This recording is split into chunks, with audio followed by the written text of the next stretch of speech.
арнаган улуу инсандын жашоо сүртүмдөрүнөн бир үзүн.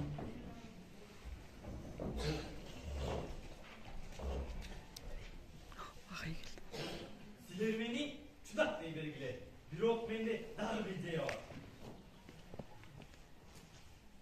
Биз ушул жуманын этегинде ата-энелерди чогултабыз. Биз мектепке энелер мектебин ачабыз. Энелер мектеби? Ой агай, ошонуңуз эле жетишпей атты эле. Агай, отуруң, азыр сизге да түшүнүп берем. Негизи ата-энелер мектеби.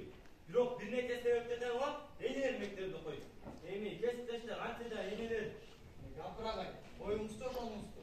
Энени коо биз билебиз. Эмне деген мектеп болот? Агай, сабырмын, аны да түшүнүп берем. Мен ойлоп көрсөм, бардыгы үйрөдөн экен. Ата-энелер окубаса, анда балдары да окубайт. Биз туура ата-эне болушту үйрөтөбүз. Агай, биздин окуучулар 5-чи класста келет. Ошондо биз 10-15 жыл ата-эне болгон кишилерге канча ата-эне болуп үйрөтөбүз? Кесиптеш, отуруңуз.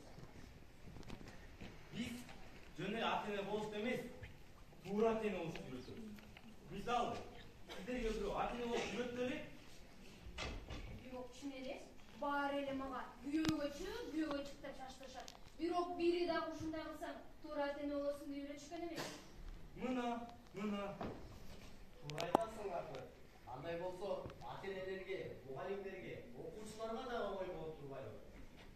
Агай, менде бир ой бар. Баардыгы ата-энелерди чогулталы, баарына жарыя салалы. Туурабы? Туура, эң туура. Анда кесиптештер, бул турган жарабайт кылып, сөздөн иш өтпөйлүбү. Саламатсыздар, урматтуу ата-энелер, саламатсыздарбы? Бүгүнкү чогулушка куш келипсиздер.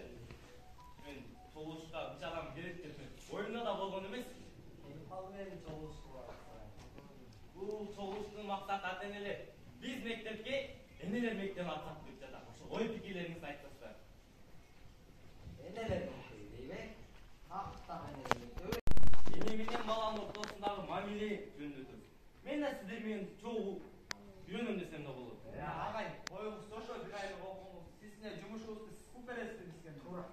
Ошончо баланы жасап койгондон кийин жоопкерчиликтерди билсек керек, агай.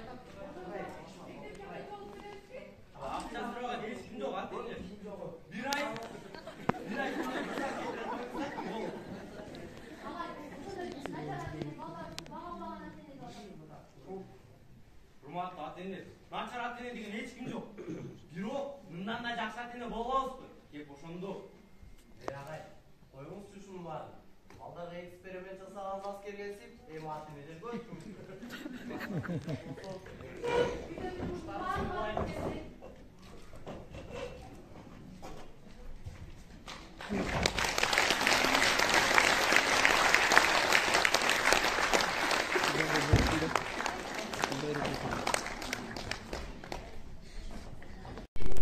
Эже атам ичиптыр, атам мас экен.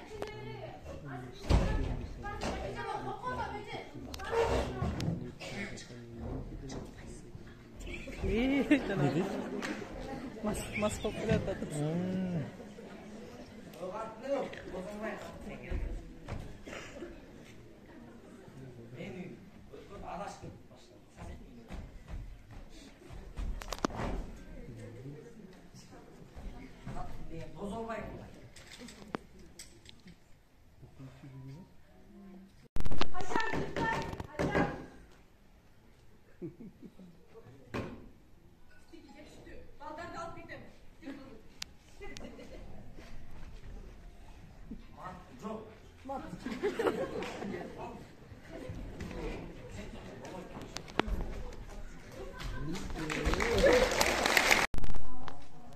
Менин сөзүмдү эле кетип калып бүгүн мынча сабакка мынча ата-эне келет деп ойлогон эмесмин.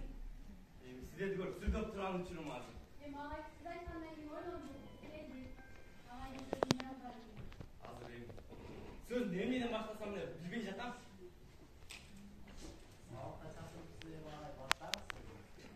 Анда эмес ата-энелер, бүгүн эне менен баланын ортосундагы мээрим жөнүндө кеп кылайын. Эң баштысы ата-энелер, балдарыбыздан мээримибиз аябайды.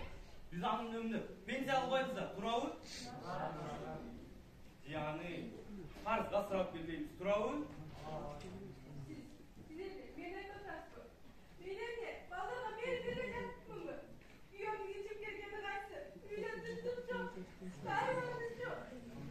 Жоқ, Ези. Жоқ, мен айтайын, ойымда да жоқ болчу. Мен башқа не айтайын. Ата-енелер, өзіміз оқыбасақ, анда балдардан ал нерсені табай албайбыз да. Балдардың оқусына шарт түзіп беріңіздер. Мен кітап мәселесін жетсе болады да. Мынакей, Айылдың кітапханасы тұрады. Болмаса дейтіне, Қоңш Айылдың кітапханасы ал жақ барып көріңіздер. Ошол жақтан кітап алыңыздар. Мүмкін балдарыңыздар оқып ошол кітаптерді. Ушул айылға керекті адам.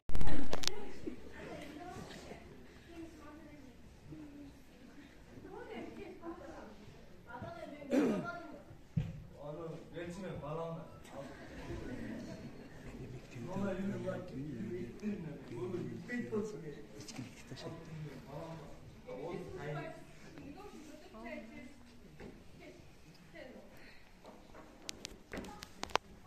Сайдын үйдүн артынан өзгөрүүлөр, бурулуштар жана дагы жакшы ойлор пайда болду. Ата-энелер мектеби кут болсун.